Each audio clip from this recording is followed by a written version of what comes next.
వెళ్ళిపోండి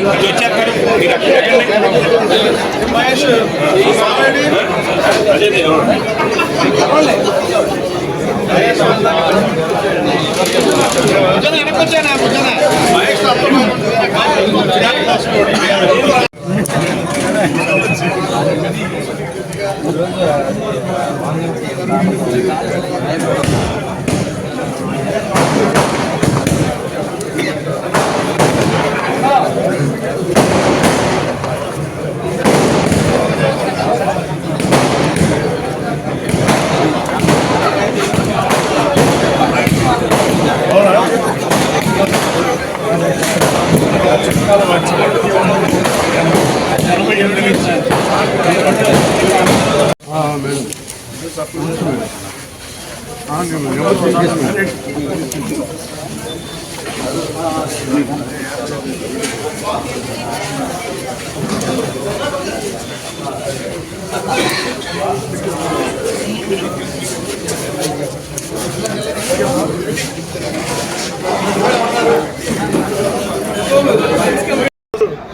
గన్నవరం నియోజకవర్గ తెలుగుదేశం పార్టీ శ్రేణులు అలాగే నాయకులు కార్యకర్తలు వాళ్ళతో పాటు జనసేన పార్టీ నాయకులు కార్యకర్తలు బీజేపీ నాయకులు సిటీలో ఉమ్మడి లక్ష్యం కోసం పనిచేసి అతను ఓటమే లక్ష్యంగా గన్నవరం నియోజకవర్గంలో పనిచేసిన పరిస్థితి. అలాగే ఈరోజు తెలుగుదేశం పార్టీలో శాసనసభ్యుడిగా 2 సార్లు ఆ మ్యాండేట్ మీద గెలుపొంది తెలుగుదేశం పార్టీ కార్యాలయాన్ని తగలబెట్టించిన సంఘటనని తెలుగుదేశం పార్టీ శ్రేణులు ఎప్పటికీ జీర్ణించుకునే పరిస్థితి. నేను అప్పుడు అవతల పార్టీలో ఉన్నా మేము ఎలాంటి కార్యక్రమాలు చేసిన పరిస్థితి కాదు. నేను కానీ నా ముందు పోటీ చేసిన డాక్టర్ గారు కానీ కంచె చేర్లు వేసినట్టుగా తల్లిపాలు దగ్గర రొమ్ముగుద్దినట్టుగా ఏ పార్టీ అయితే రాజకీయంగా భవిష్యత్తు కల్పించి ఒకసారి ఓడిపోయినా మళ్ళీ సీట్ ఇచ్చి గన్నవరం నుంచి గెలిపించినందుకు పార్టీ కార్యాలయం మీద దాడి చేయటం సభ్య సమాజం హర్షించని పరిస్థితి. అది ఏ ఊరు వాడ ప్రపంచంలో తెలుగు వాళ్ళు ఎక్కడున్నా మంచిని మంచి చెడు చెడు అని ప్రజలు ఆ పక్షానే ఉంటారు. ఇది చెడు మంచి అని. అలాగే ఇవాళ అంబటి రాంబాబు గారు కానీ ఇంకా చాలామంది వైఎస్ఆర్ కాంగ్రెస్ పార్టీ నాయకులు ఏదో దేయాల వేదాలు వల్లించినట్టుగా రాజ్యాంగం గురించి ప్రజాస్వామ్యంలో హక్కుల గురించి ఏమీ మాడే పరిస్థితి.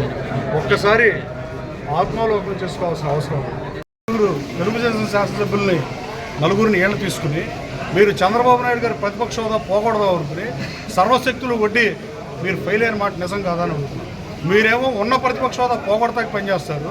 మీకు ప్రజలు ప్రతిపక్ష హోదా ఇవ్వకపోతే లేని దాన్ని కాని దాన్ని కోరుకుంటారు. ఎంసెట్లో ఇన్ని మార్కులు వస్తే సీట్ వస్తాయి అని చెబితే నాకు తక్కువ వచ్చినా నాకు ర్యాంక్ ఇవ్వమంటే ఎవడన్నా ఇస్తాడు. అధికారం ఉన్నప్పుడు మురిగిన వాళ్ళు అందరూ ఈ రోజున ముఖం ఎందుకు చాటేస్తున్నారు? మీ నియోజకవర్గంలో ఏ నియోజకవర్గంలో మీ పార్టీకి పనిచేసిన వైఎస్ఆర్ కాంగ్రెస్ పార్టీకి పనిచేసిన కార్యకర్తలని గాలికి వదిలేసి ఎందుకు నియోజకవర్గం రావట్లేదు జగన్మోహన్ రెడ్డి గారు ఆలోచించాల్సిన అవసరం.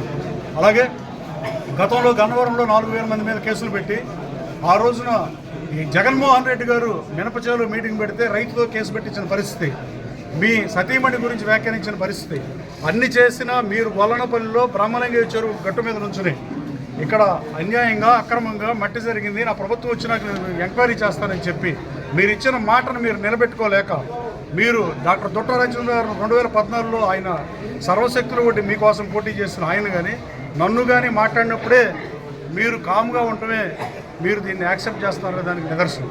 అలాగే మిమ్మల్ని తిట్టినప్పుడు మీరు రాజీ పడతారేమో కానీ మేము రాజీ పడనని చెప్పి రాజీ లేని పోరాటం చేస్తానని చెప్పారు. నాకు అన్యాయం చేయలేదని జగన్మోహన్ రెడ్డి చెప్పగలరా, లేకపోతే వైఎస్ఆర్ కాంగ్రెస్ పార్టీ శ్రేణులు చెప్పగలరా? 31 రోజులు 32 రోజులు ఈ జిల్లాలో జగన్మోహన్ రెడ్డి గారు పర్యటిస్తే జగన్మోహన్ రెడ్డి గారికి ఆ దగ్గరుండి నేను మొత్తం పాదయాత్ర నడిపించిన నన్ను మీరు పార్టీ నుంచి ఎంత అన్యాయం చేశారో మీ వైఎస్ఆర్ కాంగ్రెస్ పార్టీ నుంచి మీరు చెప్పించాల్సిన అవసరం ఉంది. ఎందుకంటే జగన్మోహన్ రెడ్డి గారు మీడియాకి రారు కాబట్టి, ఇంటర్వ్యూలు ఎవరు కాబట్టి ఎంతసేపు మీడియా సమావేశాల్లో మాట్లాడి ప్రజా సమస్యలను పరిష్కరిద్దాం అనుకుంటే దయచేసి మీరు రాజకీయ పార్టీగా పోటీ చేసి ఉపయోగం ఉంటుందని నేను భావించట్లేదు.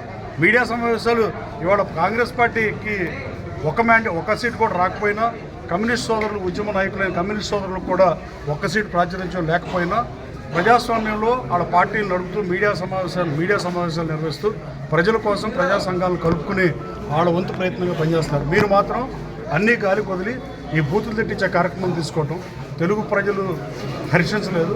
అలాగే ఎన్టీ రామారావు గారు తెలుగుదేశం అనే పార్టీ పేరు పెట్టి తెలుగుని స్పృశించి అధికారంలోకి వస్తే మీరు తెలుగుని నగ్గుబాటు గురి చేసి పనికిమాలకు మంత్రులు ఇచ్చి నువ్వు ఓడిపోబోతున్నావు అని చెప్పి నేను ఎన్నికలకు ముందే చెప్పాను. మీకు ప్రధాన ప్రతిపక్ష హోదా రాదా అని చెప్పిన ఏకైక పోటీ చేసిన ఎన్డీఏ అభ్యర్థి నేనే ఎన్నికలకు ముందు. సొంత తల్లికి చెల్లికి నచ్చనప్పుడు ఈ రాష్ట్ర ప్రజలకు నచ్చడనే ఉద్దేశంతో మీరు చేసిన కార్యక్రమాలు ఆ రోజు 24 మంది మీ పార్టీ నుంచి ఓడిపోతే వాళ్ళలో 19 మందిని ఇన్ఛార్జీలుగా తీసేసిన మీరు ఇవాళ 164 మంది ఓడిపోతే 80% ఆ 140 మందినో 135 మందినో మార్చే దమ్ము ధైర్యం జగన్మోహన్ రెడ్డి గారికి ఉందా అని అడుగుతున్నాను. అంటే మీకు అవకాశం ఉన్నప్పుడు ఒక రకమైన రాజకీయం, మీకు వద్దరున్నప్పుడు ఇంకో రకమైన రాజకీయం ఈ చేయటం ధర్మం కాదని మీకు తెలియజేస్తూ ప్రజలు మనకన్నా విఘ్నులు తెలియగలరు. 6-7 కోట్ల మంది జనం, మనకుండేది ఒక బ్రెయిన్, మీకైనా నాకైనా ఎవరికైనా, కానీ 6-7 కోట్ల మంది ప్రజలు అన్ని బ్రెయిన్తో ఆలోచిస్తారు. మనం ప్రజలు అన్నీ గమనిస్తూ ఉంటారు. ప్రజలు 5 సంవత్సరాలకు ఒకసారి వాళ్ళకి అవకాశం ఉంటుంది కాబట్టి అలాంటి మ్యాండేట్తో మిమ్మల్ని తిరస్కరిస్తే మీకు ఇచ్చినది మీరు చూడకుండా ఇవాళ ఆ రోజున మాట్లాడకుండా ఇవాళ ఇంతమంది మాట్లాడటాన్ని మీరు హర్షిస్తున్నారా? అసలు జగన్మోహన్ రెడ్డి గారు మీడియా ముందుకు వచ్చి దీని మీద మాట్లాడాల్సిందిగా కోరుతున్నారు. మీ వైఖరి ఏంటి? మీ స్పష్టంగా ఇవాళ జరిగిన వ్యవహారం మీద కూడా, ఎందుకంటే ఇదే పార్టీలో డాక్టర్ రామచంద్ర గారు అంతకుముందు 14లో పోటీ చేశారు, నేను 19లో నీ కోసం పోటీ చేశాను.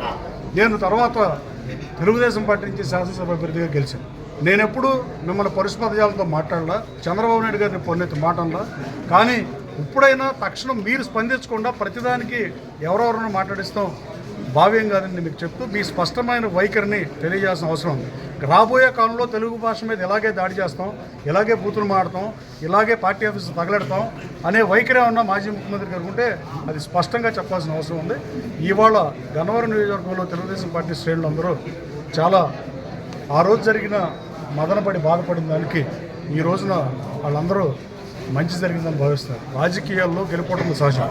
రాజకీయాల్లో ప్రత్యర్థులుగా ఉండక శత్రువులుగా ఉంటాకి రాజకీయం వేదిక కాదు. రాజకీయం అనేది ప్రజల జీవన స్థితిగతులను మారచడానికి రాజకీయం ఒకటే వేదిక. అమెరికాలో అయినా ఎక్కడైనా ఎక్కడైనా పాలసీ మేకర్స్ శాసనకర్తలుగా ఉన్నవాళ్ళు శాసనాలు చేసి రాష్ట్ర ప్రజల జీవితాల్లో వాళ్ళ వెలుగులు నింపడానికి పనిచేయాలి తప్ప ఇలాంటి పరిమాణ కార్యక్రమాలు చేస్తే వైఎస్ఆర్ కాంగ్రెస్ పార్టీ రాబోయే కాలంలో బంగాళాఖాతంలో కలవటం ఖాయం. ఇప్పటికైనా వాళ్ళు నిజాన్ని గుర్తెరిగి పార్టీని సంస్కరించుకోవాల్సిందిగా జగన్మోహన్ రెడ్డి గారికి సూచిస్తూ మీడియా మిత్రులందరికీ ధన్యవాదాలు తెలియజేస్తాను. Thank you.